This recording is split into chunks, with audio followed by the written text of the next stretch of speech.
Hi, and welcome to Concussion Talk Podcast, brought to you by HeadCheck Health. HeadCheck Health bridges gaps in concussion care through simple, powerful technology.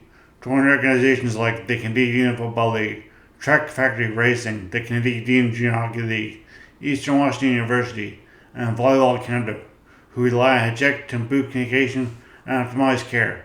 Visit headcheckhealth.com for more. I'm Nick Mercer, and please support this podcast and by visiting and checking out the sponsors on the advertisers on my website. So concussiontalk.com. You can follow me on all social media, so Instagram, Facebook, Twitter, at Concussion Talk.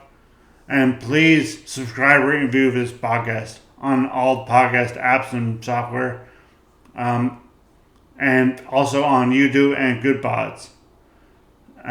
Today I'll be talking to Georgia Banjo. Georgia Banjo is a correspondent with the Britain correspondent with the Economist. She primarily focuses on health, which is appropriate because she's had quite an interesting history of brain injury herself. She has had brain injury, and she also worked as a brain injury support worker in London before joining the Economist. And since joining the Economist, she's done a lot of reporting on health and Britain. And her latest article is on how to fix the NHS, which is Britain's National Health Service. So you can check that out in the latest. This is the cover story of the latest The Economist magazine. So without further ado, here's Georgia. I'm on now with Georgia Banjo. So thank you so much for joining us and for doing this podcast. And I guess we'll start off with a bit about yourself, what you do, but I guess included in that is you had a brain injury yourself. So please talk about that, you're just who you are, and also your brain injury, which is a major part of who you are. So Sure. Well, no, it's really great to be here. So I'm Georgia Banjo. I am a writer for The Economist magazine. I'm on our Britain team, and I mainly cover health issues. Um, and you're right. For a long time, I would say probably between 2009 and 2016, I had mm, a brain injury myself. Um, I had encephalitis, which mm. is when your brain becomes inflamed.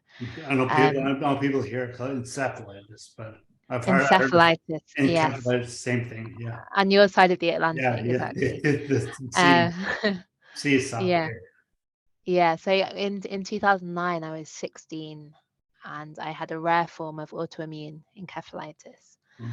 um, which I think a bit similar to you, Nick. I ended up in a few comas, Yeah. took a long time to recover, Wow. had a few relapses. So it was a long process, and I think I'd say I kind of finally recovered in 2016. Although my family might disagree with that. I think they'd Yeah. say I probably still have brain injury at times.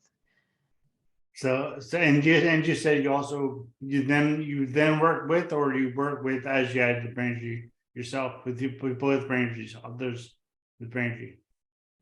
Um, so I so I had, yes, I had a brain injury. I think as a result of the damage. So I had lots of seizures, Yeah. lots of activity going on, and after that, I think it took my brain a long time to recover. Yeah. Yeah. But you worked with, you also worked with. Oh, sorry. Yeah, Yes, no yes. problem. So I also I did. So when I was able to work after I'd got my degree, I thought, I'd really like to kind of, do something related. So Yeah, I worked for, in the UK, there's a charity called Headway. It's a really great charity. It I've heard works of with them. people Yes, with I brain follow them injury. on Twitter or Instagram Yeah, or whatever. exactly. So I worked with them in East London for a bit, which was really, I was a support worker. So I was going to visit people with brain Okay. injuries, try and, help them adjust to their brain injuries. But sometimes, many of them had brain injuries for a very long time. So it's just more like doing things they You're wanted a bit kind of of help learning with. from them, kind of, because Learning from you're them, just, yeah, yeah, you're just, if they had a lot of brain injury for a long time, you had it for say 2017, 2018 when you started yeah. working. So, It was 2020 actually. oh, So geez, it was, oh, yeah. you Was it had a brain injury for a long time yourself. Yeah, so there was a lot of learning. I think Unfortunately, then the pandemic obviously struck, Yeah. so I was only able to do that for a few months. You guys were really locked down there, aren't you? Yeah, so We it was weren't it as was much here. it was very locked down. So Yeah. we that kind of put pay to being a community worker and Yeah. going out to meet people, unfortunately. But it was a great experience, and I'm glad I got to do it. So do you write about that experience and for the Economist much, or do you kind of do you write about just general bigger issues about the policy and stuff, or do you work with Yeah, so it's a bit less personal. So for The yeah Economist, I write mainly about policy, about kind of health topics, but yes, it's less personal than my yeah own experiences. Although every now and then, sometimes for our newsletters or yeah right. for more personal things can come up. Great. Well, actually, because I heard you on the, because I interviewed Alix Popham in December myself on this podcast, and then I heard you on Babbage, which is one of the many. I mean, The Economist is like cornered the podcast market for information podcasts. I think it's got like so many podcasts, but one of them is Babbage, and the technology and obviously the health and science as well. Mostly Yeah, technology and science, I guess. But yeah. and so you're on talking about brain injuries with Natasha a My little bit. colleague, Yeah, exactly. Yeah, yeah. my colleague. Yeah. Last night. Yeah. So you interviewed Alex more about long term effects of concussion. Did you want to just talk about what you? I mean, because hopefully people here can go back to this episode 138 of this podcast or Babbage, the episode of Babbage, and listen to hear about that. But yeah. So what did you learn from? What did you learn? You personally learn from Alex? Yeah. No, Alex is great, isn't he? He Yeah. was really um, great to chat to, really open about his experience, which I think is great. So I guess I kind of learnt from Alex. I think sometimes as a journalist, it's easy, isn't it? You can either get sucked into the facts and the science of things, Yeah. or you can kind of get too obsessed with people and individual stories. And I think what Alex does is he's incredibly articulate about his experience. He can talk about the impact concussion had in his own life, as I'm sure he Yeah. did on your podcast, but he can also talk about the wider themes, what he thinks needs to change. He's a rugby player, so what he thinks needs to change when it comes to concussion rules in rugby and in contact sports more generally. And I think he's got a really great perspective of that lived experience, but also the broader picture. Did you So I share? Oh, sorry. I was just going to not at interrupt. all. I was just say, do you share any of the same? Not share the same ideas, but share some similar experiences with us, so you could relate to him on a more personal level with him when you were talking to him. Yeah, so this didn't come up on the podcast, but definitely, he'd talk about, I think he talked about a moment when he went for a cycle ride and he got Yeah. lost. And that happened to me many, many Oh, really? times. Yeah, not so much cycling, more walking. I'd go for a walk and then I I've couldn't heard get of it. home. It's never Yeah. happened to you, but I've heard that. So he said blacked out, but you that how you feel how you would experience it is So I black. think, yeah, well, for me, it was less, maybe blacking out. It was more just completely not really knowing where I was or what I was doing and not being able I mean, I've got a terrible sense of direction anyway, Yeah, but not being able to it remember. doesn't Not help. But yeah. No, no, but yeah, just I remember sitting on the pavement and not knowing how I could get home or what to do. So I could definitely relate to what he was saying. So And oh, sorry, no, that's just it. So did you not like? Could you not at that moment? Could you not comprehend like the idea of the streets, or if you saw a street plan, you'd be like, okay, I've seen the street before, but so what? Was it like that, or is it more like, or is yeah, it just good? Did you, and secondly, this is the draft. I find this very interesting. Did you all come into all books like that? I don't know if I hear that, but I snap my fingers. But hmm. document all at once, or did you just then slowly? You're like, I wonder where I'm going now. You Well, wonder, to be honest, it happened so many times, and there's yeah, kind of different answers. So I think at times it was. I don't know if this is a thing for you, but just fatigue, right? Getting so yeah. It exhausted. isn't a thing for me. Yeah, yeah, that I just not didn't. losing direction. Yeah, I couldn't really, I'd be too tired even to yeah, think about where yeah, I should be. yeah. And then the other times it's, yeah, just everything looking new, not really knowing where I Mm. was. And then other times it was just, yeah, probably being overwhelmed by the situation, or kind of being, yeah, not able to concentrate on kind of recognizing, signs that, roads I've walked down dozens of times before, but not quite being able to focus on, establishing where I was. So I think it was lots lots of different ways to get lost. So was it similar when you went into, sorry, I'm going to jump a little bit here, but when you went to visit Alice, was it similar to your experiences with going to be as you were a support worker? Was it similar experience when you went to visit Alice? Was it similar, like as in you had to kind of take the role? Well, sadly, I never got to meet Alex in person. Oh So no, yeah, it was only, like we're doing now yeah, over yeah, Zoom. But yeah, I mean, I find it fascinating. I'm sure you do too as a yeah, podcaster. yeah, When people share their story with you, it's always a kind of yeah. quite a privilege in a way, isn't it? Is the story told about how his got lost on the bike, was it bike ride, but he had to call his wife and where Yeah. he was. That I mean, I see you had some experience of walking. I've never had that experience, but I can imagine just the sheer, I don't know, not necessarily fear, because you'd be too confused for the people. Oh, I should ask this then.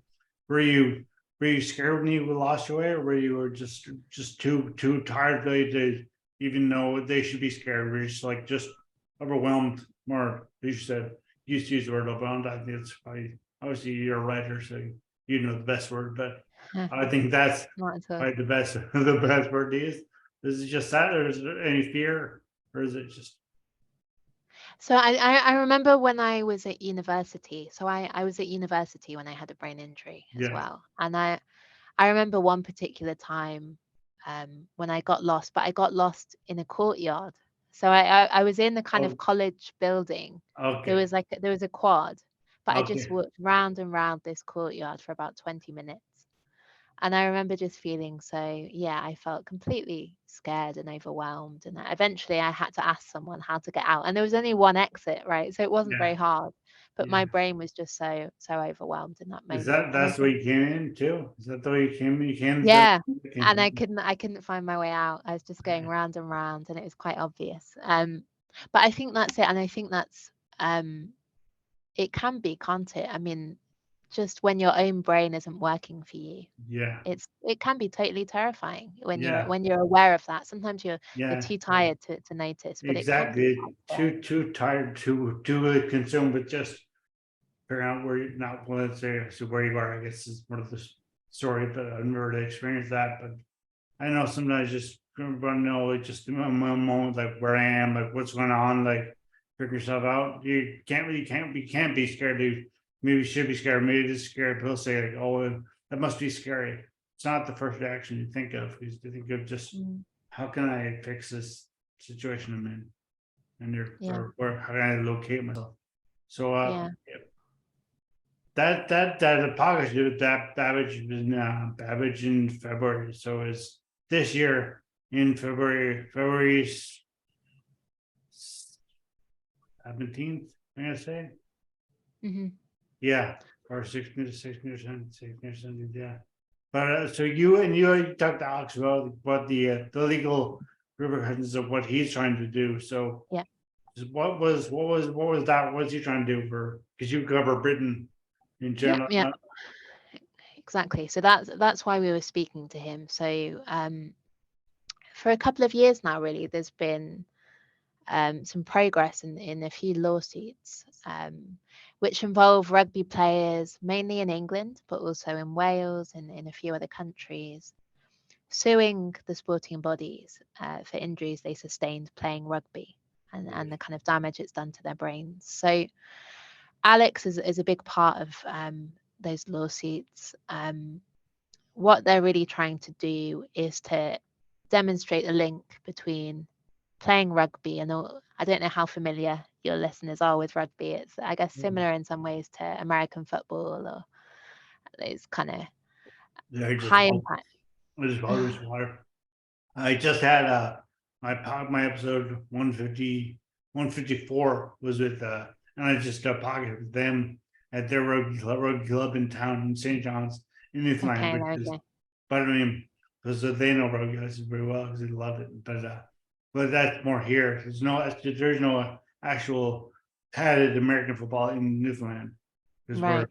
but in I'm Canada there I'm is. I'm showing my ignorance No, about no, it's just Canadian nobody in sport. Canada even knows this. Like it's just hardly anything. It's just like Newfoundland is weird like that. There's some, but there's no like high school football or college football here, but like, there isn't like the rest of Canada, just not in this province, Newfoundland and Okay. Labrador. Right. So Okay. yeah, So but that's you a know about rugby. Great. little Because quirk. But I know I've watched. Yeah, I like it, and yeah. So, but yeah, but it was still many of my listeners, I'm sure don't. So well, it's basically he's in rugby, it's a very high impact sport.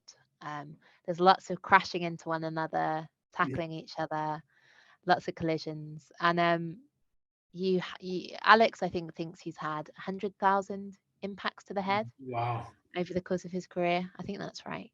So he would obviously have told you better than I can. But the impacts of those blows, those cumulative blows, seems to be connected to a series of neurodegenerative conditions. So things like early onset dementia, Yeah, CTE, Parkinson's. There's a kind of suite of these diseases which seem to be linked to sustained blows to the head. So what Alex, I guess, and his, I guess, former colleagues are trying to do is obviously first of all get compensation for their yeah, injuries, but also raise awareness of the dangers perhaps of playing the sport without any kind of guidance, without the right support for concussive yeah. injuries.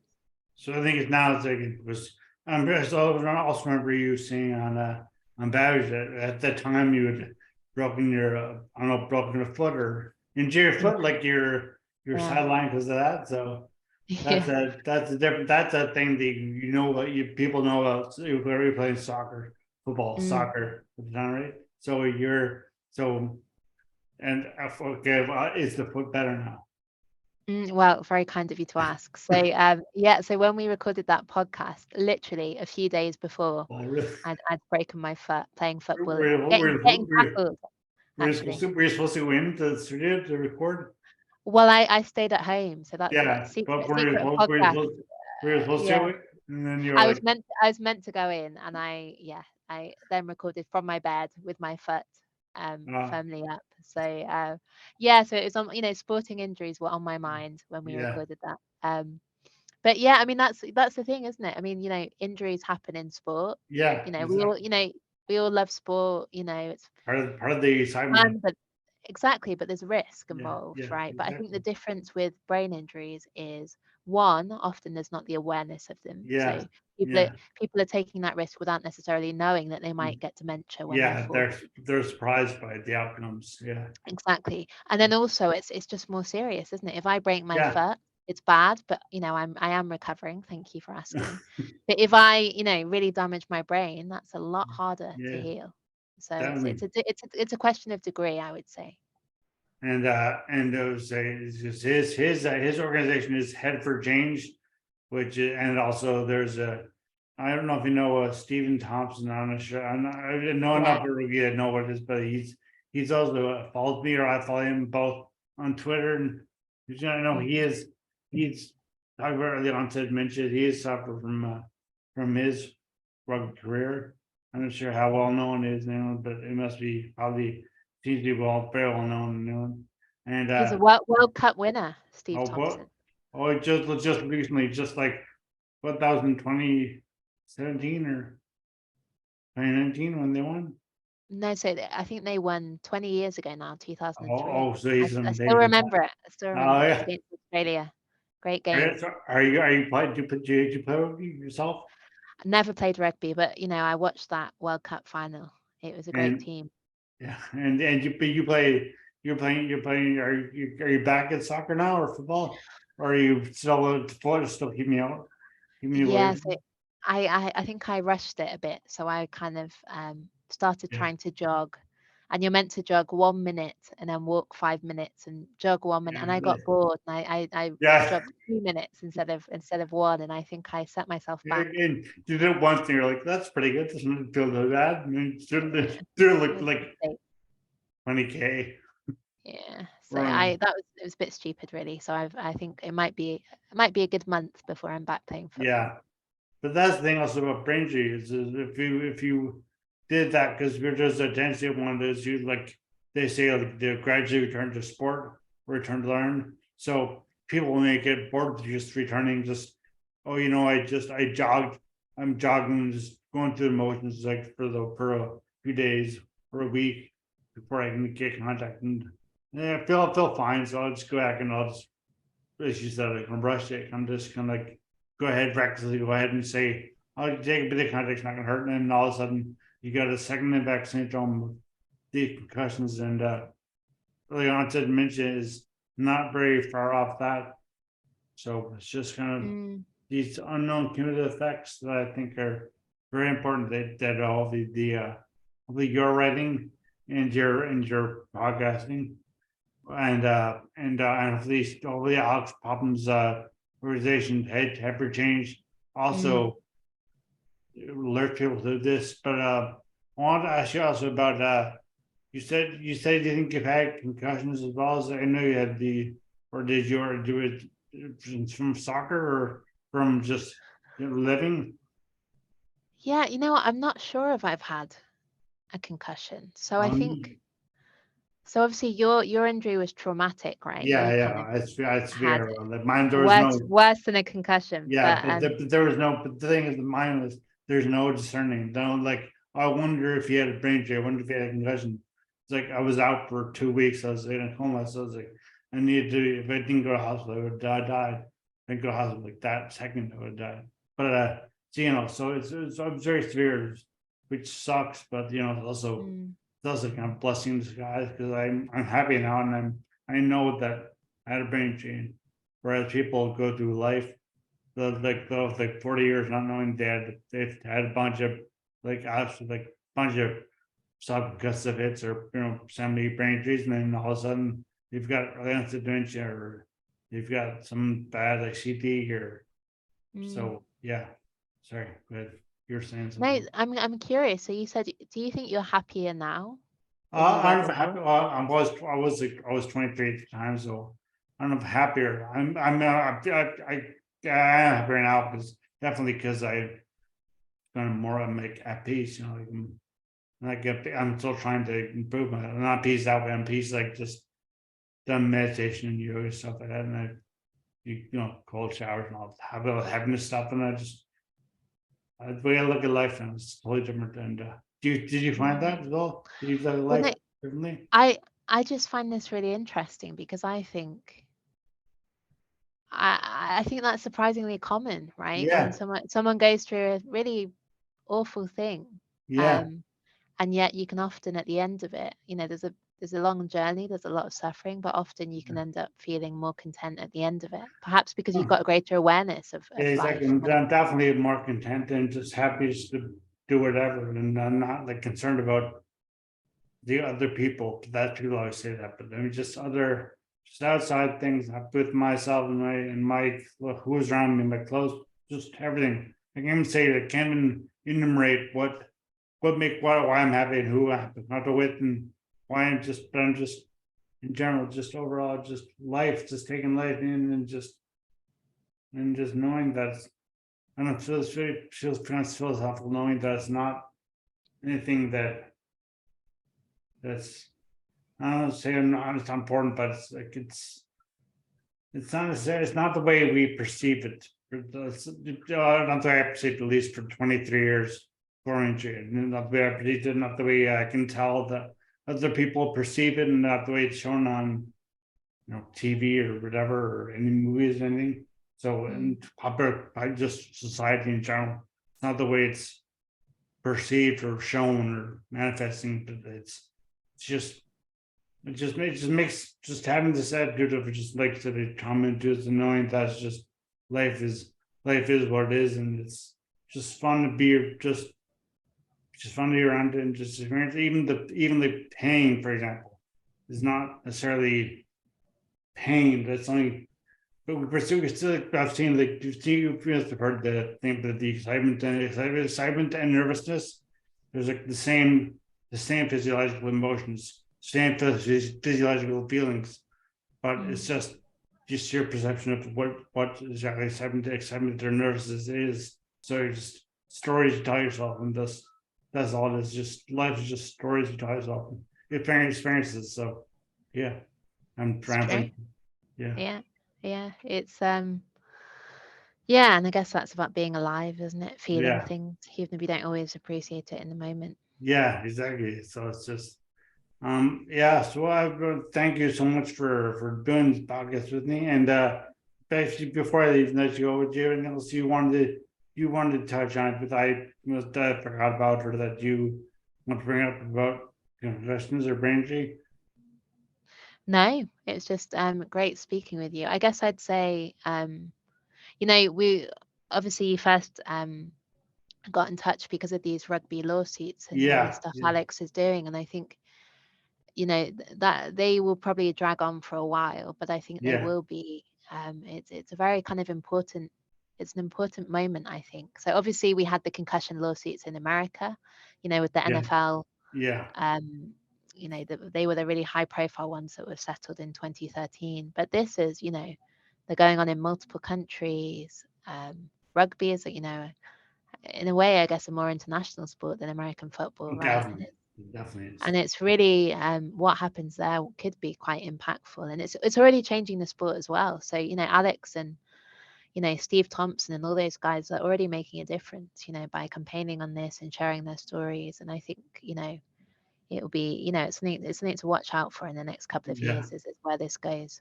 Definitely. And actually, just I thought of something else I want to ask you about. You think you play soccer or football, like I don't know how you want to call it, but Mhm. play I guess a fair bit when you were injured, before you're injured. But yeah, but I mean by injured I mean your foot.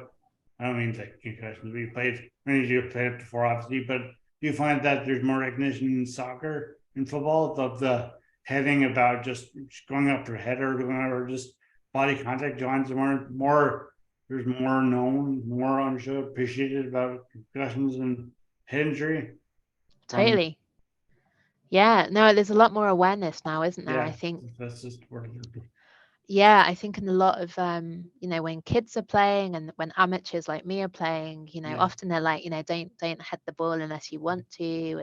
I think people are more aware now of, we were talking about the kind of impacts of those cumulative knocks to the head. yeah, So if you head the ball, thousands of times in your career, I mean, yeah, it does seem clear now that you increase your risk of dementia and yeah, other yeah, kind of illnesses. So I think there's definitely a lot more awareness. I think people are more aware about the risk to their health. And I think as long as you're aware, I mean, there's so many great things about playing football, even about heading the ball, yeah. it can be fun, but you just have to be aware of the risks, I Yeah, think. exactly. It's more about just knowing what the risks are necessarily. Just, but that's also tough to say. You should know and then not know, and just always litigation lurking. So Yeah. Yeah. there's it's just obviously it's very tricky subject, but it's something that should be addressed. That we should address as a society and as governing bodies as well. It's just everybody should just realize that although it may be difficult to do, but doesn't mean it shouldn't be done. It's one of these challenges that's better because of the marching because of the challenge. Hopefully not marching, but I hope it's marching because you don't want to hurt people. But Mm. the challenge makes it could make it something I don't know, just more appealing to people to overcome a challenge than to just whitewash, just say okay, no doing this, no doing that, or don't do this, or do it this way, and just have it accepted right away. But the Mm. challenges make it feeling more accomplished feeling will be. I can't rambling, but yeah. Right. Yeah. So I think a more accomplished feeling will be great. So yeah. So thank again now I think this time is thank you very much, and also just can you please stay on a second, Georgia, because when I stop the podcast, I'll just stop and I'll don't want to be like, oh, bye, see you later on this. It feels rude, so I'll just say goodbye after. But for everyone listening, you do have to tell everybody how they can find out your stuff and what they working on now. Not necessarily doesn't need to be head of your brains your head. You just what are you working on and where can they find your writing and your No, that's nice of you. So I'm you can find my work through the Economist website. I've just today actually finished a really big piece on the NHS here, the National Health Service, which was great. a bit of a nightmare to write because it's a very I'll bet. complicated topic here in the UK. So that's great that that's now out. And you can find me on Twitter at Georgia Banjo. Even though I don't tweet that much, but I'm trying to tweet a bit more. So And I that's right. That's where I found you. But yeah, it great. just seems to be a lot. You were in. Looked like you were in South America at the time. I Right? was in Brazil for a bit. Okay, Yes, last year I was in Brazil. nice. Which was amazing. I would Yeah, recommend you get the chance to go. nice. I will. Yeah. So thank you so much. And again, please check out Georgia Banjo at Georgia Banjo on Twitter or Georgia search Georgia Banjo on the Economist website, economist.com or .eu or is it what is Yeah, so that unfortunately we don't have bylines, so you won't ever be able to tell what I've written Oh, so you can't unless you search follow me it. on Twitter. But you can see obviously my colleagues write amazing stuff as well, so I And recommend the everyone. NHS story is The yours. NHS story is mine. Yes. Yeah. Okay, well, I hope that is that now.